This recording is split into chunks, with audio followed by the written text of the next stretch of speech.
এই ভিডিওতে জানবেন অজানা কিছু স্বাস্থ্যকর প্রশ্নের উত্তর। ভিডিওটি ভালো লাগলে অবশ্যই চ্যানেলটিকে সাবস্ক্রাইব করে দিবেন।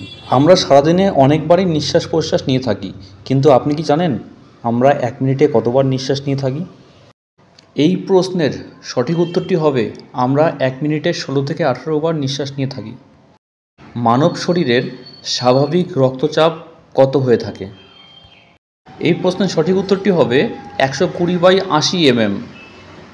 যদি এটি 120-র উপরে থাকে তখন তাকে আমরা বলবো হাই প্রেশার, যদি 80-র নিচে হয়ে যায় তাহলে তাকে বলবো আমরা লো প্রেশার। সবগুলো প্রশ্নই গুরুত্বপূর্ণ, নোট করে নেবেন। মানুষের রক্তে পিএইচের মান কত হয়ে থাকে? এই প্রশ্নের সঠিক উত্তরটি হলো 7.4। এই প্রশ্নটি খুবই গুরুত্বপূর্ণ। মানুষের শরীরের রক্ত কোথায় শুদ্ধ হয়ে থাকে? সঠিক উত্তরটি হবে কিডনিতে রক্ত শুদ্ধ হয়ে থাকে। এরকম ধরনের আরও কিছু স্বাস্থ্যকর প্রশ্নের উত্তর পেতে ভিডিওটিকে সাবস্ক্রাইব করে রাখুন।